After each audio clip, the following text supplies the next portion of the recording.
Welcome back to my channel. আশা করছি তোমরা সবাই খুব ভালো আছো আর আমরাও ভালো আছি। তো আজকে কিন্তু সানডে, তো আমি ভেবেছিলাম প্রথম থেকে ব্লগটা শুরু করব, কিন্তু সেটা পসিবল হলো না।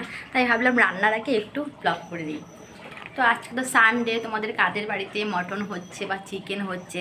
আসলে সানডেটা এলে না মটন বা চিকেন কিছু একটু না থাকলে ভালো লাগে না। যেহেতু আমার হাজব্যান্ড চিকেনটা খুব একটা পছন্দ করে না, তাই আমাদের বাড়িতে সানডেতে মটনটাই হয়ে থাকে। আমি চিকেন খাই, কিন্তু বর খুব একটা চিকেন খায় না, হয়তো খেলো এক পিস, এরকম খুব বেশি খায় না। তো আমি আজকে কী বানালাম বলো তো, চলো তোমাদের সাথে শেয়ার করে দিই সেটা। এই যে দেখো, আমি মুসুর ডাল বানিয়েছি, যদিও এটা বাবানের জন্য। বিট গাজর দেওয়া আর একটু পালং শাক দেওয়া আছে,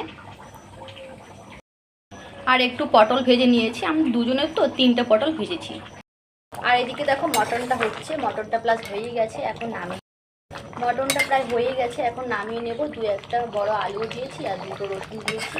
আর দেখো মটনটা আজকে ভালোই ছিল, চর্বিওয়ালা।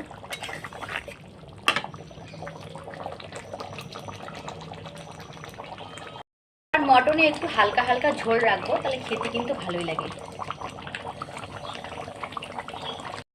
আর দেখো আমি স্যালাডের জন্য একটু শসা, পেঁয়াজ আর টমেটো কেটে নেব। আর এদিকে দেখো মটনটাকে আমি নামিয়ে নিয়েছি, কালারটা কিন্তু বেশ সুন্দর এসেছে, আর খুব একটা ঝোলও হয়নি, মাখা মাখা টাইপের হয়েছে।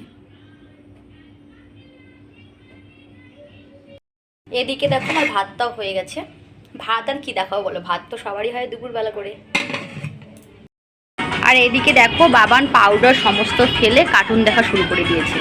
ভাবলাম বাবানকে দেখাবো না আজকে, কিন্তু বাবানের খাবারটা নিয়ে এসেছি। দেখো ওর খাবারটা বানিয়ে বাবান এখানে কার্টুন দেখছে, আর দেখো পাউডার ফেলে কি করেছে।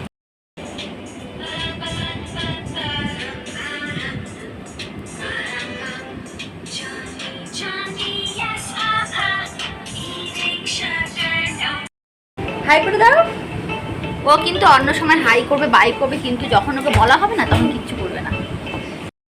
ভাত নিয়ে বসে পড়েছি, বর খাওয়া শুরু করে দিয়েছে, এখন খাওয়া দাওয়া করে নেব।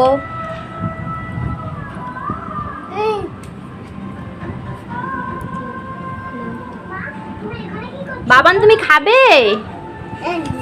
নাও টমেটো নাও। তো বন্ধুরা, তোমরা আমাকে এভাবেই সাপোর্ট করো, আমার পাশে থেকো, আমাকে অনেক ভালোবাসা দিও। তো আজকের মতো আমার ছোট্ট ব্লগটা এ পর্যন্তই শেষ করছি। সকলকে টাটা, সকলে ভালো থেকো, সুস্থ থেকো।